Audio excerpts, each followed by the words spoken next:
My fellow Americans, Thanksgiving is a special time in America, a time to reflect on what the year has brought, to think about what lies ahead. You know, our first National Day of Thanksgiving, authorized by the Continental Congress, took place on December 18, 1777. It was celebrated by General George Washington and his troops at Gulf Mills on the way to Valley Forge.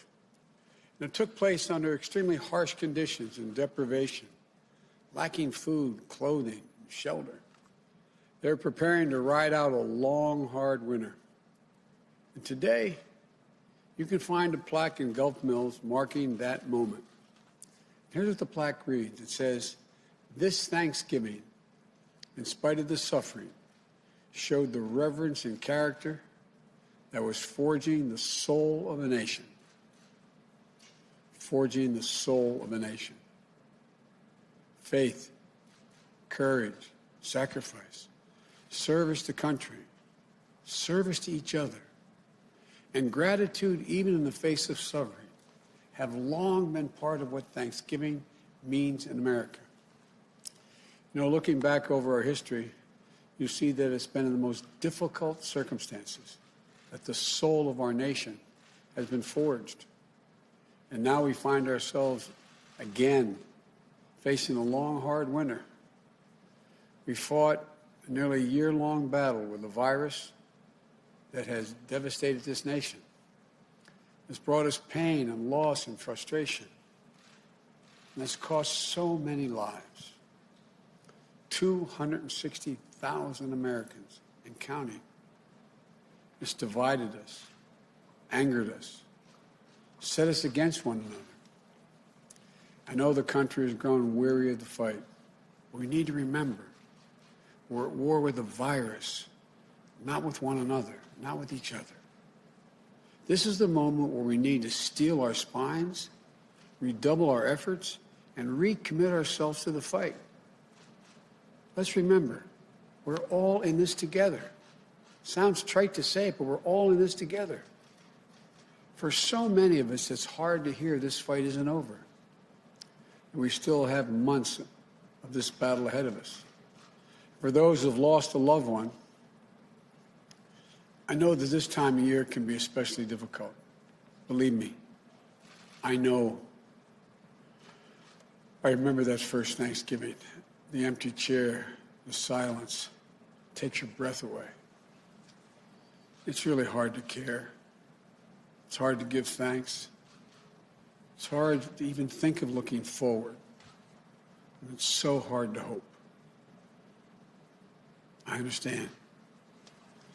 I'll be thinking and praying for each and every one of you at this Thanksgiving,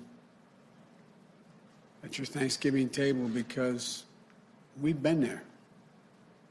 This year we're asking Americans to forego so many of the traditions that we've long made this holiday, which made it so special. For our families, for 40-some years, we've had a tradition of traveling over Thanksgiving. Tradition that we've kept every year save one, the year our son Bo died. But this year, we'll be staying home. We've always had big family gatherings at Thanksgiving. Kids, grandkids, aunts, uncles, brothers, sisters, and more. For the Bidens, the days around Thanksgiving have always been a time to remember all we had to be grateful for, and a time to begin to think about Christmas and begin even to do the Christmas list. But this year, because we care so much for each other, we're going to be having a separate Thanksgiving. For Jill and I, we'll be at our home in Delaware with our daughter and our son-in-law. The rest of the family will be doing the same thing in small groups. So I know how hard it is to forego family traditions. But it's so very important. Our country is in the middle of a dramatic spike in cases. We're now averaging 160,000 new cases a day. And no one will be surprised if we hit 200,000 cases in a single day. Many local health systems are at risk of being overwhelmed. That's the plain and simple truth. Nothing made up, it's real. And I believe you always deserve to hear the truth from your president.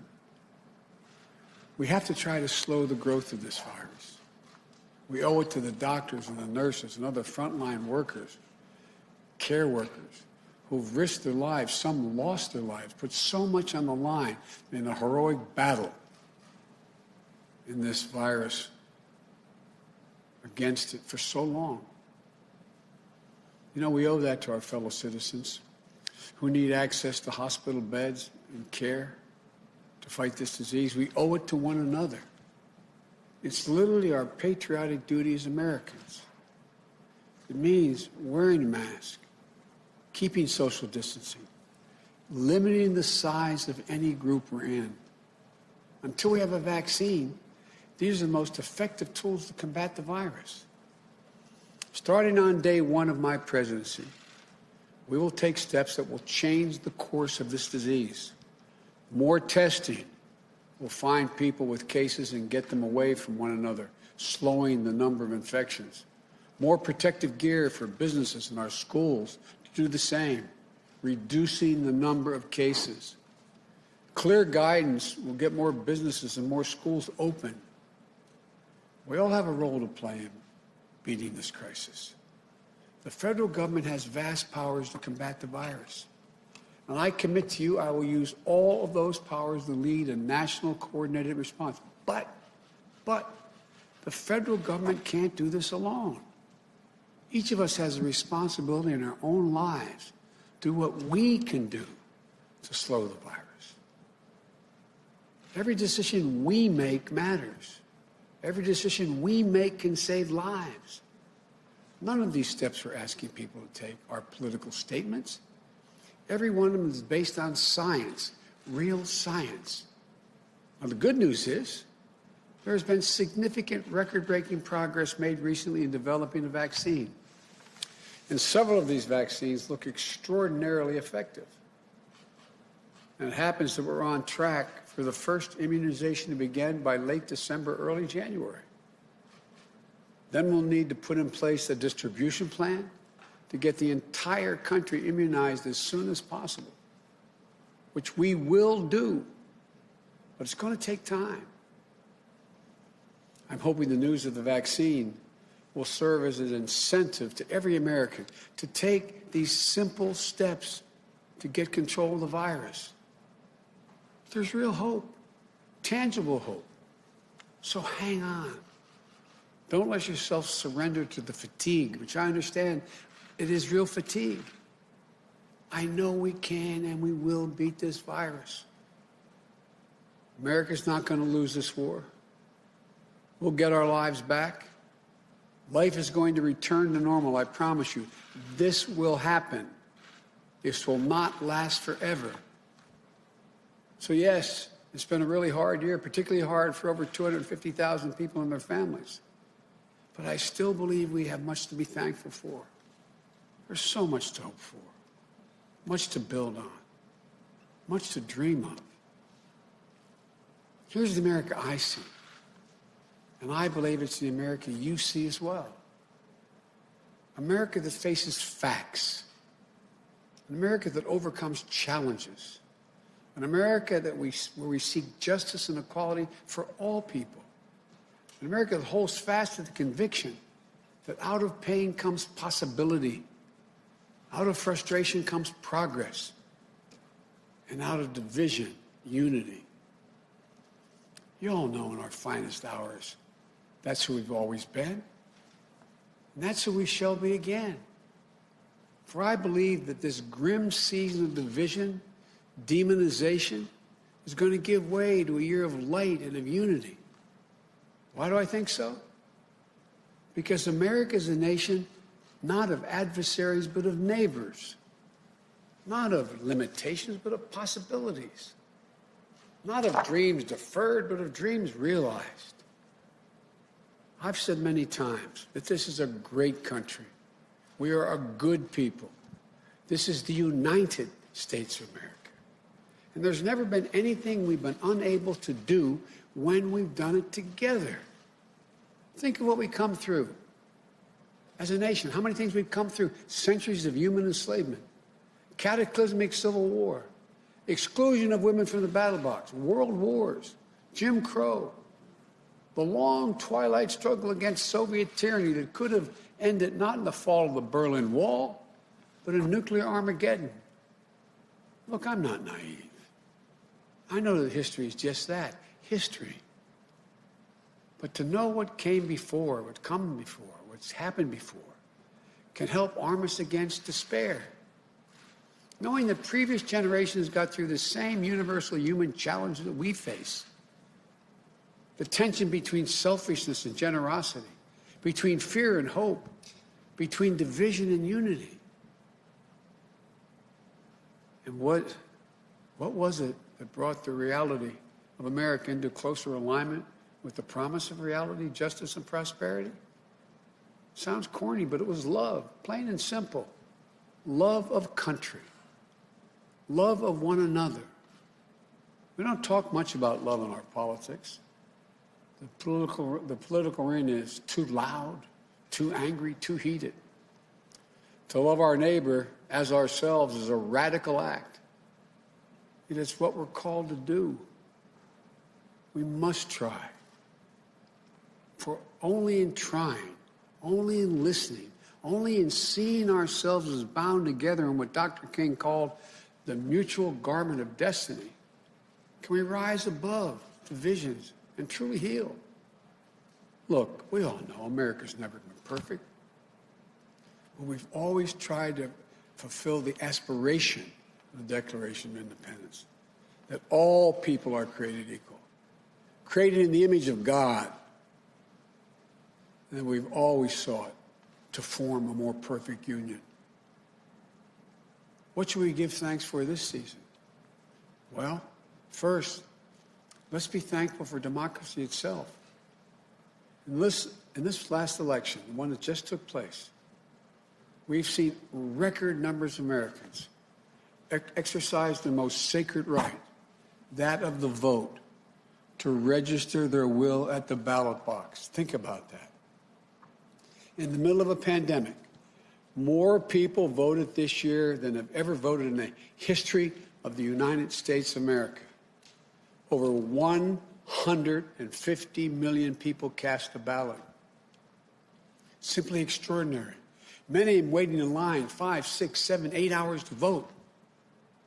If you want to know what beats deep in the heart of America, it's this: democracy. The right to determine our lives, our government, and our leaders. The right to be heard. Our democracy was tested this year. And what we learned is this: the people of this nation are up to the task. In America, we have full and fair and free elections. And then we honor the results. The people of this nation and the laws of the land won't stand for anything else. Through the vote, the noblest instrument of nonviolent protest ever conceived, we remained anew and were reminded anew that progress is possible, that we the people, have the power to change what Jefferson called the course of human events. And with our hearts and our hands and our voices, today we can be better than yesterday. And tomorrow we can be still better than that day. You know, we should be thankful, too, that America is a covenant, an unfolding story. That we have what we need to create prosperity, opportunity, and justice. Americans have grit and generosity, a capacity for greatness, and reservoirs of goodness. We have what it takes. Now we have to act. This is our moment, ours together, to write a newer, bolder, more compassionate chapter in the life of the nation. The work ahead is not going to be easy. It will not be quick. You want solutions, not shouting. reason, not hyperpartisanship, light, not heat. You want us to hear one another again, see one another again, respect one another again. You want Democrats and Republicans and independents to come together and work together. And that, my friends, is what I'm determined to do. Americans dream big. As hard as it may seem this Thanksgiving, we're going to dream big again. Our future is bright. The fact I've never been more optimistic about the future of America than I am right now. I, honest to God, believe the 21st century is going to be an American century. We're going to build an economy that leads the world. We're going to lead the world by the power of our example, not just the example of our power. We're going to lead the world on climate and save this planet. We're going to find cures for cancer and Alzheimer's and diabetes. I promise you. We're going to finally root out systemic racism in this country. And this Thanksgiving, in anticipation of all the Thanksgivings that come, let's dream again. Let's commit ourselves to thinking not only of ourselves, but of others as well. For if we care for one another, if we open our arms rather than brandishing our fist, we can, with the help of God, heal. And if we do, and I'm sure we can proclaim the psalmist, with the psalmist who wrote these following words. The Lord is my strength and my shield, and with my song I give thanks to him. I give thanks now for you, for the trust you've placed in me. Together, we'll lift our voices in the coming months and years, and our song shall be of lives saved, breaches repaired, a nation made whole again. Folks, from the Biden family to yours, wherever and however you may be celebrated, we wish you a happy Thanksgiving. May God bless you, and may God protect our troops. Happy Thanksgiving.